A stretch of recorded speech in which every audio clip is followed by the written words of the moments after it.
Hello, and thank you for listening to The History of World War II podcast, episode 85, Risks and Rewards. Having not flinched in the face of gunfire in Cuba, Winston returned home to spend 6 idle months, the only idle time in his life, to his recollection, before heading to India. He and another 100 officers sailed out on September the 11th, 1896. Leaving behind his mother, mounting debts, and a bounced check, Winston left Jenny to handle the last 2 as best she could. And handle them and her own debts she did. Jenny borrowed money, used her life insurance as collateral to borrow £17,000, and, undertaking something seen on TV all the time now, she took over houses, redecorated them, and then sold them for a profit. Still, she was down to £900 a year and had to turn to friends to make ends meet. Churchill was not happy at the prospect of spending the next 9 years in India. He would be far removed from where he needed to be to make an impact, to run for office. And the ship he was aboard, the SS Britannia, was heading away from the most convenient conflict in the area at the time. Crete. For now, as an experienced journalist, he could make money and a name for himself by covering that building conflict between Greece and Turkey. But the SS Britannia, having left Southampton, was on its 23-day journey, carrying the dispirited Winston, who spent his time playing chess and decided he might as well spend the next 9 years improving his game. That seemed to be the highest expectation he could have from this posting. But destiny was to choose something altogether different for the young man. The British Raj, as Britain's control over India was called, was at its peak in 1896. 40 years earlier, after the Great Mutiny, came the transfer of power from the Honorable East India Company to the British Crown. In Winston's time, India was made up of 602 states, which ranged in size from something like Kashmir to a plot of land only a few acres large. To those against the British rule over India, London could argue that India had never been a democracy, had never really been a complete country, and was always under the Rajas, which still ruled, but now they were under British rule. As for the subcontinent's infrastructure, the British had introduced railroads, irrigation, the newspaper, and the Western concept of the courts and justice. It's true that a British subject could strike a native without repercussions, but at least their hospitals held a more liberal view and treated black and white alike. Visiting Englishmen or other foreigners usually fell into 2 camps upon seeing India. They either hated it from the outset and tried to recreate England or stay within English-dominated areas, or allowed the charm of the land to overtake them. Venturing out, the second group could see performing scorpions, snake charmers, ride an elephant, experience curry, and take in the indescribable smell that was India's alone. Of course, both groups called the locals wogs, or worthy Oriental gentlemen, when they had to address someone. But of course, context is everything. And neither camp would think of allowing a wog to enter a Raj club. Inside, the men sitting down were white, and the men who were serving them were not. Reading material inside the club was from home. Punch, Country Life, The Times, and of course, the Queen's regulations. The rules of proper conduct were clear-cut, but the surrounding architecture was anything but. The Mint was Ionic, the town hall was Doric, but only on the outside. Within, all was Corinthian. The university library and clock tower at Bombay was 14th century Gothic, sure signs of many years of different dominating cultures. The 4th Hussars were soon at Bombay, but would continue moving until they reached Bangalore, their destination. The most notorious flawed piece of construction in India was Bombay's Sassoon dock. It was completely useless as a disembarkation platform, so most, in the know, used a skiff instead. And Winston became one of its more famous victims. Here is what happened, in his words. Quote, "We came alongside a great stone wall with dripping steps and iron rings for handholds. The boat rose and fell 4 or 5 feet with the surges. I put out my hand and grasped a ring, but before I could get my feet on the steps, the boat swung away, giving my right shoulder a sharp and peculiar wrench. I scrambled up all right, making a few remarks of a general character, mostly beginning with the earlier letters of the alphabet, hugged my shoulder, and soon thought no more about it." Unquote. But Winston would soon find that his life was changed forever because of this injury. Tennis was out of his life, and he couldn't play polo unless his right arm was strapped to his side, which forced the uninjured part of his arm and shoulder to swing the stick. Winston considered India, quote, "a different planet," unquote, but was soon living life as he always had. For a very small fee, he hired a dressing boy, a butler, a groom for his ponies, and various bearers. To sum up, quote, "Princes could live no better than we," unquote. Once the 4th Hussars finished their train ride, Bangalore came into view. The days were, of course, hot, but the nights were cool due to being 3,000 feet above sea level. As officers were given a lodging allowance, Winston, Barnes, and Baring pooled theirs and rented a giant bungalow. Just to give an idea of its size, it had 2 acres of surrounding gardens. With servants doing the unpacking, Winston was settled in and in no time writing to his mother. Quote, "My writing table at which I now am is covered with photographs and memories of those in England. The house is full of you, in every conceivable costume and style. My cigarette box that you brought me from Japan, my books, and the other lares and penates lie around, and I quite feel at home, though 6,000 miles away." Unquote. His days soon ran into a routine. A nudge would wake him before sunlight. A knowing hand would raise his chin and put a razor to his neck, and then proceed to shave his master. Morning parade started at 6 a.m. The men and their mounts would drill for an hour and a half. Then came the blessed bath, followed by breakfast. The subalterns were then free until 5 p.m., that is, until it was time for polo. Winston, refusing to give up his favorite sport, rode every chukker, or playing period, he could, with his upper right arm tied to his body. When the shadows grew long over the playing field, polo was replaced by a second bath, and then dinner was at 8:30. Then the subalterns would talk and smoke until 11 p.m. Lights out. The routine was quickly established, and so was Winston's boredom. He simply wasn't cut out to be a regular officer. That's not to say he wasn't a keen soldier, but just like at school, he only excelled at things that interested him. Like a course on musketry, he was required to take, of which Winston came out at the top of his class. Then Cupid finally caught up to Winston on November 3rd, 1896.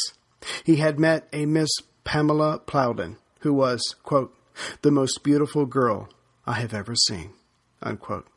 They did the city of Hyderabad on the back of an elephant, all the while laughing gaily. There were no other white women that turned his head, and he found the Anglo-Indian women horrid. Miss Plowden would come and go out of Winston's life for the next few years. Taking advantage of his enormous garden, Winston collected butterflies, but then turned to roses after a rat destroyed his beautiful specimens. Soon he had over 50 different kinds of roses growing outside his bungalow. But all these were diversions. His real love remained polo, and this he shared with his fellow officers. Their enthusiasm grew, and they decided to break the tradition that held that no cavalry regiment from southern India had won the Indian Empire's regimental cup. This hubris was considered laughable by those in country. But the 4th Hussars had a plan. They pooled their resources and bought 25 Arabian ponies, supposedly for stud, but then challenged the 19th Hussars, all natives, for the Gonkola Cup in Hyderabad. Winston and his merry men had been in country less than 50 days. Preposterous. The match began, and the 19th quickly scored 3 goals. But then Winston, the one-armed subaltern that brought the loudest laughs when they first rode out onto the field, led his team, who then scored 9 unanswered goals and won. This was a feat never copied or broken by a newly arrived regiment in India. According to his fellow officers, watching Winston play polo was to understand the man. His playing was almost lackadaisical, but all the while tactics and strategy were swirling around in his mind. But when he saw an opening, he lunged for it. The lunge was never graceful, but full of skill and passion. The entire person, that is Winston, was brought into focus, and seemingly by sheer willpower, he would score. But this is play, tense, drama-filled, even dangerous, but play nonetheless. And this part of Winston was soon to depart or be overshadowed by the adult Winston, the man that had been sleeping within all along. But as it awoke, it took inventory of its strengths and weaknesses and realized there was work to be done. The man, the warrior, was emerging, but he did not have sufficient weapons at hand. Although not true of all geniuses, Winston, as the self-educated type, began to subconsciously realize his gaps of truly understanding himself and the larger world around him. A resolution for the former escaped him for now, but the latter was simply, if not easily, remedied. He read and continued to expand the range and number of books that fell under his eyes in the hot Indian afternoons. At this moment, knowledge interested Winston, and as we have seen, when something interested him, he pushed himself. And satisfying his thirst for knowledge led him to his first insight about himself. He loved words and what they could do in a certain form, or as he put it, he had, quote, a liking for words and for the feel of words fitting and falling into their places like pennies in the slot. I caught myself using a good many words, the meaning of which I could not define precisely. I admired these words, but was afraid to use them for fear of being absurd, unquote. He had stumbled upon his medium, but only just, and it's doubtful if he even realized it. There was so much to learn, and that learning would cause him to question everything he believed to be true up to this point in his life. This self-tearing down and rebuilding is typical, although frustrating, for all who are self-educated. And setting off this quest for knowledge were several seemingly innocent comments he overheard. On the voyage over, a friend remarked that, quote, Christ's gospel was the last word in ethics, unquote. But this caused Winston's mind to ask itself, what exactly are ethics? Are they simply proper behavior and or patriotism? If that is so, then everyone's ethics would be different. So that can't be right. He would learn over time the broader implications of ethics in the context of proper behavior, but also why proper behavior was important. Then, as much as he had delved into history, he realized his knowledge was deep, but only in certain areas. He mused something ought to be done about this as well. He also heard someone say he used the Socratic Method. Well, who was Socrates? And when Winston found out he had been dead for a very long time, what was it that this man said that made people still talk or argue about him? Clearly, it was time for him to put his hands on as many books as he could, as the things he was now interested in, namely everything, was simply not covered in the Queen's regulations. So he wrote to his mother and asked her to ship him a list of books. He didn't care or ask about how she was to pay for all this. Money meant little to Winston, except that he knew he was short on it. But just as when he was a schoolboy, he ignored that which did not interest him. His pay, when he received it, from the army or his mother was just handed over to his Indian butler, and Winston assumed and expected he would honestly deal with all his monetary issues. Naivete was still a close companion to this young Winston. As far as the books he requested of Jenny, it's probably just easier to list some of them. He wanted the 28 volumes of Gibbon's Decline and Fall of the Roman Empire, Reed's The Martyrdom of Man, a translation of the Republic of Plato, the 12 volumes of Macaulay's history, and his essays. He also wanted to read Darwin, Aristotle, but only his politics, Fawcett's Political Economy, William Lecky's European Morals and Rise and Influence of Rationalism, Pascal's Provincial Letters, Adam Smith's The Wealth of Nations, Bartlett's Familiar Quotations, and many others. But it was his request that she send him all 100 volumes of the Annual Register, which comprised British public events, that shocked Jenny. However, she did manage to send the first 27. His first real attempt to tackle some of these books started in the fall of 1896, just short of his 22nd birthday. And not unexpectedly, though that's with hindsight, all this new information rushing through his established knowledge base caused a questioning of everything he thought he knew. Except, of course, his idea of keeping women out of politics and voting. According to this 21-year-old man, the woman of the house was represented by her husband. And besides, if she was given the vote, it was only a matter of time before she was running for Parliament herself. No, Winston's real crisis was one of belief. He had grown up at Womb's knee, learning her prayers, and later attended Sunday services at Harrow. When in Cuba and the danger near, he repeated the prayers he learned from Womb. But now, Reed, Gibbon, and Lecky were telling him that he had been fooled, that humans were on their own. This shaking of his core values caused Churchill to go through, quote, a violent and aggressive anti-religious phase, which, had it lasted, might have made me a nuisance, unquote. But then Winston, who was used to having his cake and eating it too, came upon his own compromise. He would keep to the practice of asking for divine help or guidance when the situation called for it, but then asked himself, why not enjoy both, belief and reason? Or, as he put it, quote, a system of believing whatever I wanted to believe, while at the same time leaving reason to pursue unfettered whatever paths she was capable of treading, unquote. Hey everyone, Ray here. We've all been there. Seemingly out of nowhere, you get hit by an unexpected bill, and your world just stops. When that happens, you panic, so it's hard to think, what are my options? Well, that's where Upstart comes in. Upstart is here to help.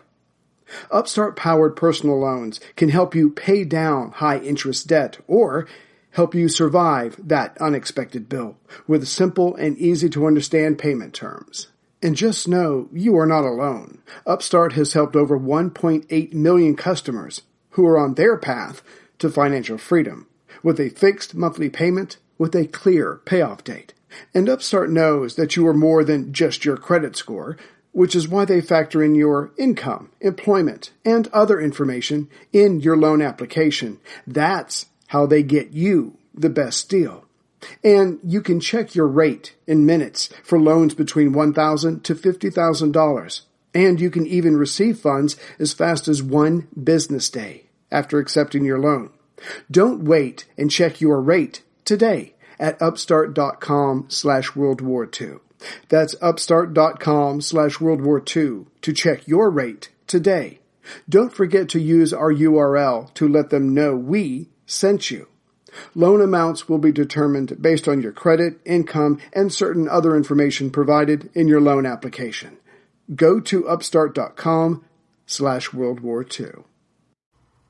Through all this reading, writing letters to friends and family, Winston bragged to his mother on March 31st, 1897, of hardly ever reading a novel, as if it was beneath his life-altering intellectual journey. But with one eye toward his financial situation and the other covering his future goals, he was in the process of writing one. It was called Savrola, a political romance. But this was Plan B.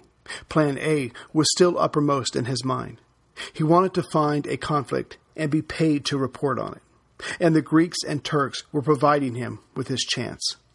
In the spring of 1897, the Greeks were attempting to send reinforcements to Crete to deal with rebelling Turks. Britain, however, had joined other European countries in preventing the Greek troops from landing. Churchill was completely against this, but that was principle. This was about money and fame. He asked Jenny, who knew important people on all sides of the conflict, including the King of Greece, to obtain letters of introduction and to find a newspaper that would pay him 10 to 15 pounds per article. But when Jenny talked to her more knowledgeable friends, she was told this current episode would end quickly and not to waste her time. So she did not. Winston, not knowing this, felt Jenny wasn't helping because he wasn't there in person to twist her arm, something he didn't have a compunction doing. But then the 4th Hussars were given 3 months accumulated privilege leave. Most of his comrades didn't bother, but Churchill saw it as a godsend and headed home to twist in person. So, on May 8th, 1897, he set out. But again, the voyage was an ordeal to be endured. Before making it home, he heard the news that the Greeks sued for peace. Disappointed, he stopped at Naples, saw Pompeii, Rome, and Paris, and then finally reached the shores of Britain. He attended parties of the London season, but then saw an opportunity to advance his career outside of the military. Still hoping to find a conflict to report on, he nevertheless stopped by the office of Fitzroy Stewart, the secretary of the Conservative Central Office, and a distant cousin, and spoke of his wish to stand for Parliament, as a conservative, of course. His cousin had the sad task of letting Winston know there were no vacant seats at the moment. But still, he had an idea that would help Winston later when he could stand for Parliament.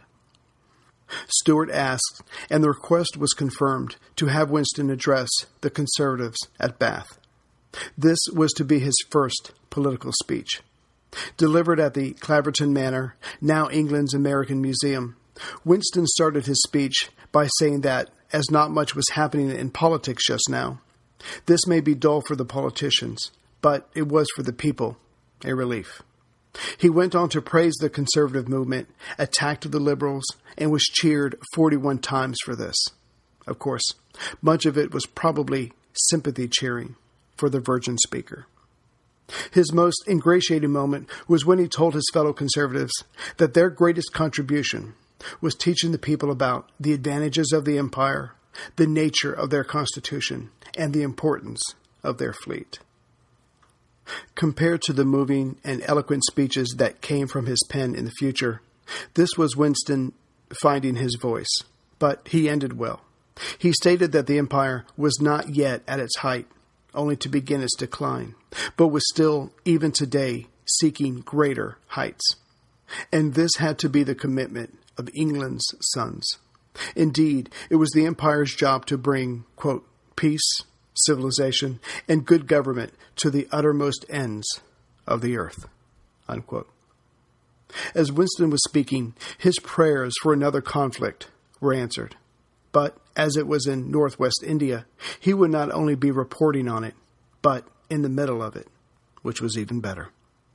In northwest India, where the Himalayas trailed off, British policy was to build up Afghanistan as a buffer to protect the Raj, as India was called, against Russia. This meant locating local tribes, letting them know that they were now subjects of a faraway queen, and hoped they tolerated the railroads, roads, signs, and outposts of these paleskins. These tribes, like the Pathans, Swatis, Waziris, Afridis, Chichalis, and Gilgitis, were overwhelmed at first, and so compliant. But soon their confusion gave way to feelings of being violated, and before too long, they were retaliating. Their lives had consisted of simple interactions between each other, and they had no concern for any other peoples. This building tension, of course, flew in the face of British policy of protecting their crown jewel, India, from the largest country in the world, which still seemed to have an appetite for land. More specifically, British concerns rose over the Raj key frontier for Chitral that oversaw the passes leading into Afghanistan. A revolt by the Swati threatened the security of the British garrison that held the Malacan Pass, and equally important, a long wire rope jula, or swinging bridge, that allowed material to reach Chitral. It was made known that 3 brigades would be sent to secure the area, and the men there would be led by General Sir Bindon Blood. Churchill's excitement rose because, besides finally having an opportunity to shine, he had procured from Blood at one of the Jubilee parties a promise that the next time he went into action, Winston could come along. Churchill literally caught the next boat to India, which meant leaving behind his dog Peas, a whole mess of new books, and of course, old and newly acquired debts. After another unpleasant voyage, Winston heard from Blood that he would somehow be fitted into his entourage. But first, Churchill had to detour to Bangalore to get permission from his colonel. While her son was running around India, Jenny had obtained an agreement from the Daily Telegraph and the Indian newspaper Allahabad Pioneer to pay Winston for his articles on the punitive assignment.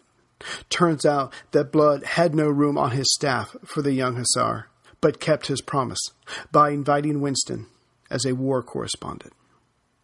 Ready to leave Bangalore, Winston bought his ticket and found out from the ticket babu that he would be traveling just over 2,000 miles, a 5-day trip by train, just to get to the fighting. Fortunately, Winston had stuffed into his bag books from his bungalow and would spend the next 5 days reading by lamplight. When Churchill arrived at the headquarters of Blood's Malaccan field force, the general wasn't there, but the tired Winston was given a tent and some whiskey. He preferred wine or brandy, not liking what whiskey did to his stomach. But by the time Blood returned, 5 days later, Winston had developed a liking for the drink. Quote, once one got the knack of it, the very repulsion of the flavor developed an attraction of its own. I have never shrunk when occasion warranted from the main basic refreshment of the white officer in the East. Unquote. With the general back, plans were made. Winston knew full well, especially after what he saw in Cuba, that he could die in this conflict. But, quote, I have faith in my star. That is, that I am intended to do something in the world. If I am mistaken, what does it matter? Unquote. In other words, he would be dead, and his bad decision would not worry him. Before Winston set out with Blood, leading 12,000 men and 4,000 animals over the rope bridge, the effects of the officers who had recently been killed in action were auctioned off, per Anglo-Indian custom. Churchill paid for 2 horses and a complete kit. He was now ready. Thus equipped, Blood, with his war correspondent by his side, set out. The Swatis had been chased up and down the valley, but now it was time to put them down once and for all. Winston's first report spoke of the tribesmen who hid in the hills with their long guns and took shots at the advancing British-led force. These men, called snipers, were very good shots and learned to pick off British soldiers or officers as opposed to confronting them up close, unless, of course, they greatly outnumbered them. And separating the invaders into small parties and then attacking them with overwhelming numbers was the basis of Swati strategy. As the British-led forces and Swatis had been clashing over control of the area, the fighting had gotten personal. Swati tradition held that any captive enemy soldiers were to be tortured before being killed. In return, the British rampaged through their villages, drove off their cattle, and destroyed Swati crops. thus hoping to force them to leave the area. There was no honorable combat. No quarter was given or expected. As they headed out, Winston's constitution finally gave in to the brutal heat. He rode along with 103 temperature, but knew the march had to be covered and that he could not slacken in his vigilance. It wasn't long before Blood lost men and officers to the snipers, and Winston soon found himself in charge of a company of the 31st Punjab Infantry. As they did not speak each other's language, Churchill learned the only two words he needed for this contest: Maro, kill; Chalo, get on. But being who he was, he soon taught his men a useful word: Tally-ho! This exclamation, in a very short time, became useful. The men marched up the valley, clashed with the locals, and men and officers died at an alarming rate. Winston wrote to Jenny later that he did not feel fear, but wasn't driven by patriotism either. For him, in all honesty, this was merely a stepping stone to the House of Commons. Ambition drove the sickly Churchill on. He not only hoped and expected to live through this, he equally hoped and expected medals for this. September 16th was the hottest day, and the day of the heaviest fighting. Probably not a coincidence. The Swatis had learned heat was a great ally in fighting the British. The day before, September 15th, Blood ordered Brigadier Patrick Jeffreys, who led his 2nd Brigade, to make for the Mahmood Valley, really a cul-de-sac, and to clear off any resistors. Winston was allowed to follow Jeffreys up and reached his camp 10 miles away that evening of the 15th. Quote, all night long, the bullets flew across the camp, but everyone now had good holes to lie in, and the horses and mules were protected to a large extent. Unquote. At dawn, the force moved out with lancers in the lead. As they entered the valley, it widened, so Jeffreys had his men break into 3 columns to cover more area. Winston was in the center column. Churchill and others had spotted tribesmen along the slopes to either side, but no shots rained down on them. The locals had learned long ago this was not the time to engage their enemy. I love that sound. The sound of another sale on Shopify, the all-in-one commerce platform to start, run, and grow your business. What are you waiting for? Shopify gives entrepreneurs the resources once reserved for big business. So upstarts, startups, and established businesses alike can sell everywhere, synchronize online and in-person sales, and effortlessly stay informed. I love how Shopify has the tools and resources to make it easy for any business to succeed from down the street to around the globe. Shopify powers millions of businesses from first sale to full scale. Reach customers online and across social networks with an ever-growing suite of channel integrations and apps, including Facebook, Instagram, TikTok, Pinterest, and more. Gain insights as you grow with detailed reporting of conversion rates, profit margins, and beyond. More than a store, Shopify grows with you. This is possibility, powered by Shopify. Go to shopify.com/World War II, all lowercase, for a free 14-day trial and get full access to Shopify's entire suite of features. Grow your business with Shopify today. Go to shopify.com/World War II right now. Shopify.com/World War II. Near the end of the valley, the British officers spotted a large group of men among the hills. But again, the natives did not fire their guns. But as Jeffreys was sent to engage the enemy, he had to tempt them out. So he sent the lancers about 100 yards ahead of his column to take shots at the Swatis. It was 7:30 in the morning. This got the response Jeffreys wanted as the hillmen returned fire. Next, Churchill and about 15 other men rode up next to the lancers, dismounted, and started shooting as well. They were about 700 yards away from their targets. With the snipers so engaged, Jeffreys' infantry came up, broke into several smaller groups and attacked nearby hills with other riflemen on top and a nearby village. Winston chose to follow this last group. By the time Winston's group reached the village, enemy fire had stopped. Contrary to common sense, this was not a good sign. Obviously, the Swatis were on the move, hoping to protect their homes. Winston looked back for Jeffries, but could not see him, or his men. They were all alone. What Winston was not experienced enough to know was that the other forces were still there, but couldn't be seen due to the rising and falling terrain. Geography, besides the heat, was another Swatis ally. Winston looked around at the men with him, 5 officers and 85 Sikhs, and realized they were vastly outnumbered, judging from what he saw on the far slope a little while ago. Rushing to his mind was one of many Sandhurst lessons about dispersion of forces. Fortunately, just then, the company commander got word from the lieutenant colonel below that it was time to withdraw, as the larger force below the village was under heavy fire. Winston was all ready to leave with the other men when the superior officer said, quote, "You stay here and cover our retirement till we take up a fresh position on that knoll below the village," unquote. Clearly, this was not what any person who had plans for the future wanted to hear. Churchill and the other men anxiously waited for about 10 minutes and then readied themselves to leave.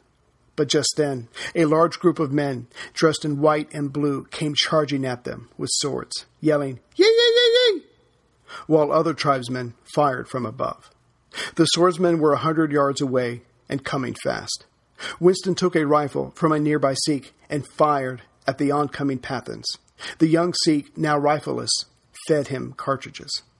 This continued for about 5 minutes as the charging men slowed their advance. Just then, word got back to Winston, and those not wounded, that the larger party was now on the knoll and could cover their retreat. As they rose to leave, shots rang out about them, and the man whose gun Winston took spun around, having been hit. 5 others quickly fell, dead or wounded. Churchill and the Sikhs gathered up the wounded, knowing that they would be tortured to death if left behind, and started down the hill.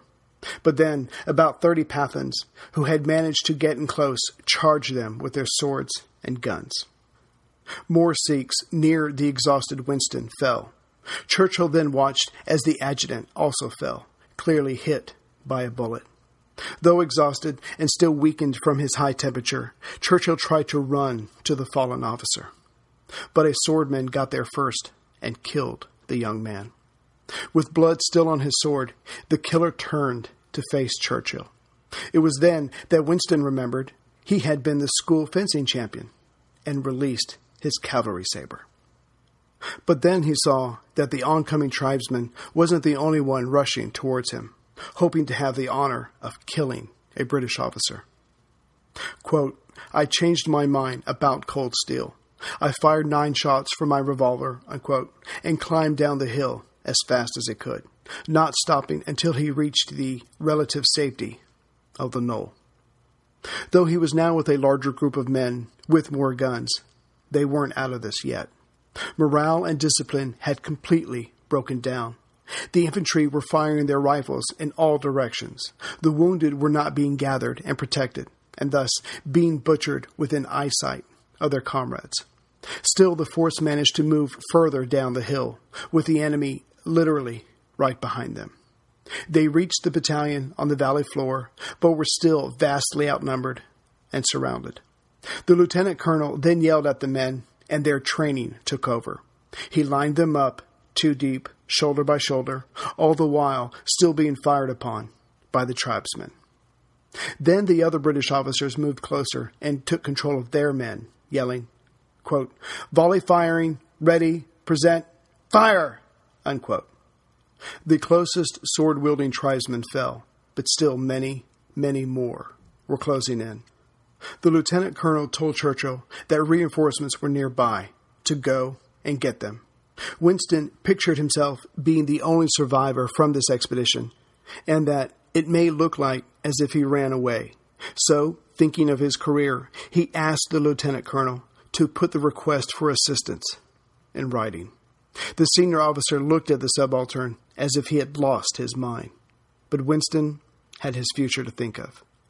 Just then, they all heard a bugler sounding the charge. Help was on the way. But this wasn't over. Now that the lieutenant colonel had more men, he decided to go on the offensive. Winston was truly seeing the ugly side of war. No mercy, and you didn't stop until your enemy was underfoot or underground. They moved out and retook the knoll, collected the wounded, though all had been killed by now, and recovered the adjutant's body.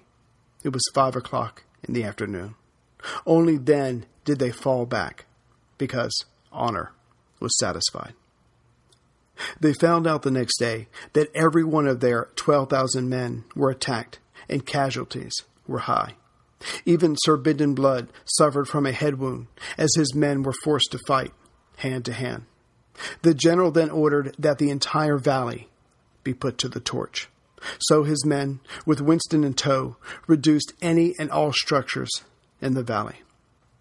But when they attacked a village near the mountain walls, the tribesmen came down screaming and offered resistance. According to Churchill, quote, "We lost for every village 2 or 3 British officers and 15 to 20 native soldiers. Whether it was worth it, I cannot tell. At any rate, at the end of a fortnight, the valley was a desert." Unquote.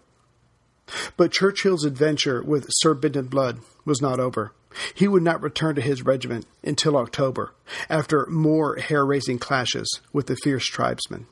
But all this work for getting him into Parliament, was almost undone by his correspondence.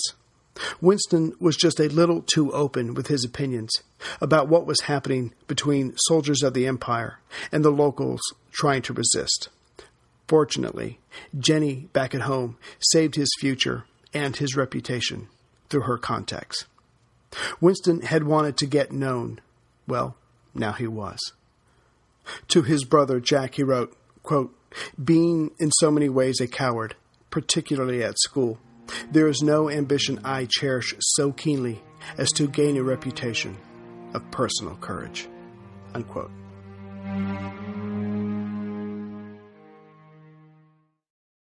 Greetings, everyone, from Central Virginia.